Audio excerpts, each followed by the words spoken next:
हर महादेव। श्री शिवाय नमस्तुभ्यम। कार्तिक मास का पावन महीना चल रहा है और इस माह में विष्णु भगवान बहुत अधिक प्रिय रहते हैं। इस माह में दीपदान, स्नान, विष्णु पूजा और तुलसी जी की पूजा करने का विशेष महत्व होता है। और साथ ही साथ कार्तिक स्नान की कहानियों का सुनने का और कहने का भी बहुत अधिक महत्व होता है। और कार्तिक मास की महात्म की कथाओं का हमें जरूर श्रवण करना चाहिए। अभी तक हमने कार्तिक मास के महात्म का चौथा अध्याय तक का श्रवण कर लिया है। आज हम इस वीडियो में कार्तिक मास के महात्म के 5वें अध्याय का श्रवण करेंगे और अपने जीवन को धन्य बनाएंगे। कहते हैं कि यदि हम कार्तिक मास में रोज कार्तिक स्नान नहीं भी कर पाते हैं और कार्तिक मास की स्नान की कहानियाँ श्रवण करते हैं या कार्तिक मास के महात्म का श्रवण करते हैं तो हमें मनवांछित फल की प्राप्ति होती है और हमें कार्तिक स्नान के बराबर फल मिल जाता है। तो सबसे पहले हम लोग एक कथा सुनेंगे जो कि विष्णु जी की कथा है। विष्णु जी के अवतार की, मत्स्य अवतार की कथा है, पहले उसको श्रवण करेंगे। उसके बाद हम कार्तिक महात्म के 5वें अध्याय का श्रवण करेंगे। तो चलिए पहले इस कथा को सुन लेते हैं। श्री विष्णु मत्स्य अवतार की कथा। एक बार ब्रह्मा जी के पास से वेदों को एक बहुत बड़े दैत्य हयग्रीव ने चुरा लिया। वेदों को हयग्रीव ने चुरा लिया। चारों ओर अज्ञानता का अंधकार फैल गया और पाप तथा अधर्म का बोलबाला हो गया। तब भगवान ने धर्म की रक्षा के लिए मत्स्य रूप धारण करके उस दैत्य का वध किया और वेदों की रक्षा की। कल्पांत के पूर्व एक पुण्य आत्मा राजा तप कर रहा था। राजा का नाम सत्यव्रत था। सत्यव्रत पुण्य आत्मा तो था ही, साथ ही बड़े उदार हृदय का भी था। सत्यव्रत पूर्ण आत्मा तो थे ही, साथ ही बहुत उदार हृदय के भी थे। प्रभात का समय था, सूर्योदय हो चुका था। सत्यव्रत कृतमाला नदी में स्नान कर रहे थे। उन्होंने स्नान करने के पश्चात जब तर्पण के लिए अंजलि में जल लिया तो अंजलि में जल के साथ एक छोटी सी मछली भी आ गई। जैसे ही सत्यव्रत ने मछली को नदी के जल में छोड़ना चाहा, मछली बोली, राजन, जल के बड़े बड़े जीव छोटे छोटे जीवों को मारकर खा जाते हैं। अवश्य कोई बड़ा जीव मुझे भी मारकर खा जाएगा। कृपया करके मेरे प्राणों की रक्षा करिए। सत्यव्रत के हृदय में दया उत्पन्न हो उठी। उसने मछली को जल से भरे हुए अपने कमंडलू में डाल लिया। एक रात में मछली का शरीर इतना बढ़ गया कि कमंडलू उसके रहने के लिए छोटा पड़ने लगा। इसी तरह राजा जिस भी पात्र में उस मछली को रखते वही छोटा हो जाता और मछली का आकार बढ़ता जाता। तब सत्यव्रत ने मछली को निकालकर एक सरोवर में डाल दिया, किंतु सरोवर भी मछली के लिए छोटा पड़ गया। इसके बाद सत्यव्रत ने मछली को नदी में और फिर उसके बाद समुद्र में डाल दिया। आश्चर्य! समुद्र में भी मछली का शरीर इतना अधिक बढ़ गया कि मछली के लिए वह समुद्र भी छोटा पड़ गया। अतः मछली पुनः सत्यव्रत से बोली, राजन, यह समुद्र भी मेरे रहने के लिए उपयुक्त नहीं है। मेरे रहने की व्यवस्था कहीं और कीजिए। सत्यव्रत विस्मित हो उठे। उन्होंने आज तक ऐसी मछली कभी नहीं देखी थी जिसका आकार दिन पर दिन बढ़ रहा हो। वह विस्मय भरे स्वर में बोले, मेरी बुद्धि को विस्मय के सागर में डुबो देने वाले आप कौन हो? आपका शरीर जिस गति से प्रतिदिन बढ़ता है उसे दृष्टि में रखते हुए बिना किसी संदेह के कहा जा सकता है कि आप अवश्य ही परमात्मा हैं। यदि यह बात सत्य है तो कृपया करके बताइए कि आपने मत्स्य का रूप क्यों धारण किया है? सचमुच वह भगवान श्री हरि विष्णु ही थे। मत्स्य रूपधारी श्री हरि विष्णु ने उत्तर दिया, राजन, एक दैत्य ने वेदों को चुरा लिया है। जगत में चारों ओर अज्ञान और अधर्म का अंधकार फैला हुआ है। मैंने हयग्रीव को मारने के लिए ही मत्स्य का रूप धारण किया है। आज से 7वें दिन सारी पृथ्वी पानी में डूब जाएगी। जल के अतिरिक्त कहीं कुछ भी दृष्टिगोचर नहीं होगा। आपके पास एक नाव पहुँचेगी। आप सभी अनाजों और औषधियों के बीजों को लेकर सप्त ऋषियों के साथ नाव पर बैठ जाइएगा। मैं उसी समय आपको पुनः दिखाई पड़ूंगा और आपको आत्म तत्व का ज्ञान प्रदान करूंगा। सत्यव्रत उसी दिन से श्री हरि विष्णु का स्मरण करते हुए प्रलय की प्रतीक्षा करने लगे। 7वें दिन प्रलय का दृश्य उपस्थित हो उठा। जल उमड़कर अपनी सीमा से बाहर बहने लगा। भयानक वृष्टि होने लगी। थोड़ी ही देर में जल ही जल हो गया। चारों तरफ संपूर्ण पृथ्वी जल में समा गई। उसी समय एक नाव दिखाई पड़ी। सत्यव्रत सप्त ऋषियों के साथ उस नाव पर बैठ गए। उन्होंने नाव के ऊपर संपूर्ण अनाजों और औषधियों के बीज भी भर लिए। नाव प्रलय के सागर में तैरने लगी। प्रलय के उस सागर में उस नाव के अतिरिक्त कहीं कुछ भी नहीं दिखाई दे रहा था।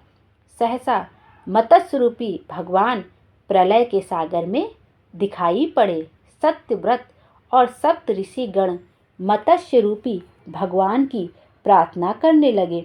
हे प्रभु, आप ही सृष्टि के आदि हैं, आप ही पालक हैं और आप ही रक्षक हैं। दया करके हमें अपनी शरण में लीजिए, हमारी रक्षा कीजिए। सत्यव्रत और सप्त ऋषियों की प्रार्थना पर मत्स्य रूपी भगवान प्रसन्न हो उठे। उन्होंने अपने वचन के अनुसार सत्यव्रत को आत्मज्ञान प्रदान किया और बताया, सभी प्राणियों में मैं ही निवास करता हूँ। ना कोई ऊंच है, ना कोई नीच है। सभी प्राणी एक समान हैं। जगत नश्वर है। नश्वर जगत में मेरे अतिरिक्त कहीं कुछ भी नहीं है। जो प्राणी मुझे सब में देखता है और जीवन व्यतीत करता है, उसका जीवन धन्य हो जाता है। मत्स्य रूपी भगवान से आत्मज्ञान पाकर सत्यव्रत का जीवन धन्य हो उठा। वे जीते जी ही जीवन मुक्त हो गए। प्रलय का प्रकोप शांत होने पर मत्स्य रूपी भगवान ने उस दैत्य को मारकर उससे वेद छीन लिए। भगवान ने ब्रह्मा जी को पुनः वेद दे दिए। इस तरह से यह कथा समाप्त होती है। और अब हम श्रवण करेंगे कार्तिक मास के महात्म्य की 5वें अध्याय के। कहते हैं कि इस कथा को सुनने से हमें मनवांछित फल की प्राप्ति होती है। अब कार्तिक मास के महात्म्य की 5वें अध्याय का श्रवण करते हैं। प्रभु मुझे सहारा है तेरा, जग के पालनहार। कार्तिक मास महात्म्य की कथा करूं विस्तार। राजा पृथु बोले, हे नारद जी, आपने कार्तिक मास में स्नान का फल कहा। अब अन्य मासों में विधि पूर्वक स्नान करने की विधि, नियम और उद्यापन की विधि भी बतलाइए। देवर्षि नारद ने कहा, हे राजन, आप भगवान विष्णु के अंश से उत्पन्न हुए हैं, अतः यह बात आपको मैं विधि से बतलाता हूँ। अश्विन माह में शुक्ल पक्ष की एकादशी से कार्तिक के व्रत करने चाहिए। ब्रह्म मुहूर्त में उठकर जल का पात्र लेकर गांव से बाहर पूर्व अथवा उत्तर दिशा में जाना चाहिए। उसके बाद जो मनुष्य मुख शुद्धि नहीं करता, उसे किसी भी मंत्र का फल प्राप्त नहीं होता है। अतः दांत और जीभ को पूर्ण रूप से शुद्ध करना चाहिए और निम्नलिखित मंत्र का उच्चारण करते हुए दातून तोड़नी चाहिए। हे वनस्पतये, आप मुझे आयु, कीर्ति, तेज, प्रज्ञा, पशु, संपत्ति, महाज्ञान बुद्धि और विद्या प्रदान करो। इस प्रकार उच्चारण करके वृक्ष से 12 अंगुल की दातून लें। दूध वाले वृक्षों से दातून नहीं लेनी चाहिए। इसी प्रकार कपास, कांटेदार वृक्ष तथा जले हुए वृक्ष से भी दातून लेना मना है, जिससे उत्तम गंध आती हो और जिसकी टहनी कोमल हो। ऐसे ही वृक्ष से दंत धावन ग्रहण करना चाहिए। प्रतिपदा, अमावस्या, नवमी, छठी, रविवार को चंद्र तथा सूर्य ग्रहण में दातून नहीं करनी चाहिए। तत्पश्चात भली भांति स्नान करके फूल माला, चंदन और पान आदि पूजा की सामग्री लेकर प्रसन्नचित्त व भक्तिपूर्वक शिवालय में जाकर सभी देवी देवताओं के अर्ध आचमनीय आदि वस्तुओं से पृथक पृथक पूजा करके प्रार्थना एवं प्रणाम करना चाहिए। फिर भक्तों के स्वर में स्वर मिलाकर श्री हरि का कीर्तन करना चाहिए। मंदिर में जो गायक भगवान श्री हरि का कीर्तन करने आए हों, उनको माला, चंदन, तांबूल आदि से उनका पूजन करना चाहिए, क्योंकि देवालयों में भगवान विष्णु को अपनी तपस्या, योग और दान द्वारा प्रसन्न करते थे। परंतु कलयुग में भगवत गुणगान को ही भगवान श्री हरि को प्रसन्न करने का एकमात्र साधन माना गया है। नारद जी राजा पृथु से बोले, हे राजन, एक बार मैंने भगवान से पूछा कि हे प्रभु, आप सबसे अधिक कहाँ निवास करते हैं? इसका उत्तर देते हुए भगवान ने कहा, हे नारद, मैं बैकुंठ या योगियों के हृदय में ही निवास नहीं करता, अपितु जहाँ मेरे भक्त मेरा कीर्तन करते हैं, मैं कहाँ वहाँ निवास करता हूँ। जो मनुष्य चंदन, माला आदि से मेरे भक्तों का पूजन करते हैं, उनसे मेरी ऐसी प्रीति होती है जैसे कि मेरे पूजन से भी नहीं हो सकती। नारद जी ने फिर कहा, शिरीष, धतूरा, गिरजा, चमेली, केसर, कंदार और कटहल के फूलों व चावले से भगवान विष्णु की पूजा नहीं करनी चाहिए। अड़हल, कंद, गिरीश, जूही, मालती और केवड़ा के पुष्पों से ही भगवान की पूजा करनी चाहिए। जिन देवताओं की पूजा में जो फूल निर्दिष्ट हैं, उन्हीं से उनका पूजन करना चाहिए। पूजन समाप्ति के बाद भगवान से क्षमा प्रार्थना करनी चाहिए, यथा, हे सुरेश्वर, हे देव, ना मैं मंत्र जानता हूँ ना क्रिया, मैं भक्ति से भी हीन हूँ। मैंने जो कुछ भी आपकी पूजा की उसे पूरा करो। ऐसी प्रार्थना करके उसके पश्चात साष्टांग प्रणाम करके भगवत कीर्तन करना चाहिए। श्री हरि की कथा सुननी चाहिए और प्रसाद ग्रहण करना चाहिए। जो मनुष्य उपरोक्त विधि के अनुसार कार्तिक व्रत का अनुष्ठान करते हैं, वह जगत के सभी सुखों को भोगते हुए अंत में मुक्ति को प्राप्त करते हैं। इस प्रकार से कार्तिक महात्म्य के 5वां अध्याय यहीं पर समाप्त होता है। अब हम अगले वीडियो में कल की 6ठे अध्याय को श्रवण करेंगे। कहते हैं कि कार्तिक मास में कार्तिक महत्व को सुनना बहुत अधिक फलदायी होता है।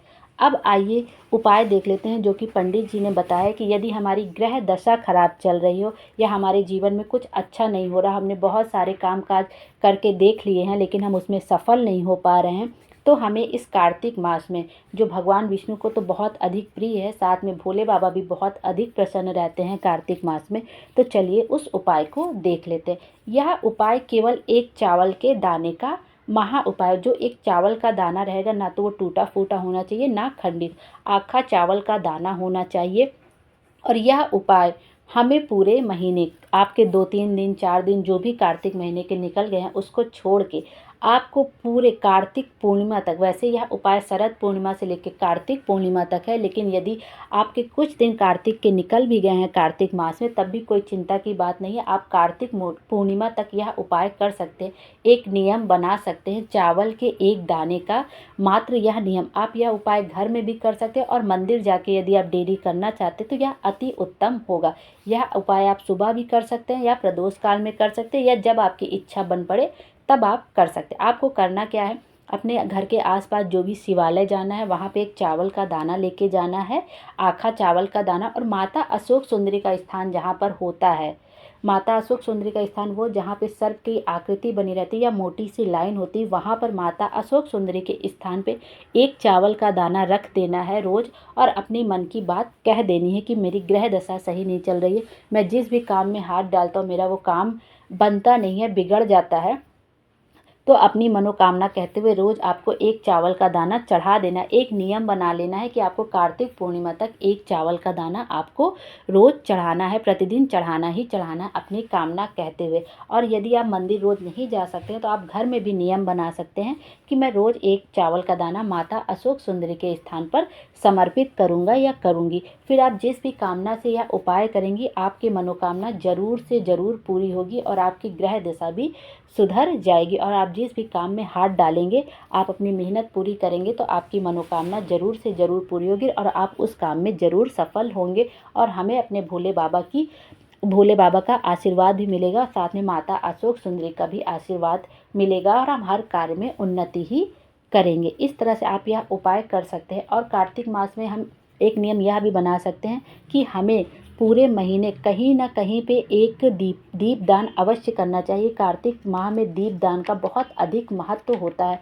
आप चाहें तो अपने घर के तुलसी जी के क्यारे में रोज़ ये दीपक जला सकते हैं, या बेलपत्र के वृक्ष के नीचे, या अपने घर के मुख्य द्वार पर, या शिवालय जाके प्रदोष काल में रोज़ एक दीपक का दान कर सकते हैं, या पीपल के वृक्ष के नीचे, या घर के मटके के पास। आजकल तो मटके नहीं होते लोगों के पास, लेकिन जो आरओ वगैरह जहाँ आप कर लगा रहता है आप वहाँ पे कर सकते हैं, या पानी आप जहाँ स्टोर करके रखते हैं वहाँ पे रोज़ एक दीपक प्रज्वलित कर सकते हैं, या बेलपत्र के वृक्ष के नीचे रोज़ एक दीपक आप प्रज्वलित कर सकते हैं, या आंवला के वृक्ष इनमें से, या तुलसी माता क्यारे के पास एक रोज दीपक रोज प्रज्वलित कर सकते हैं।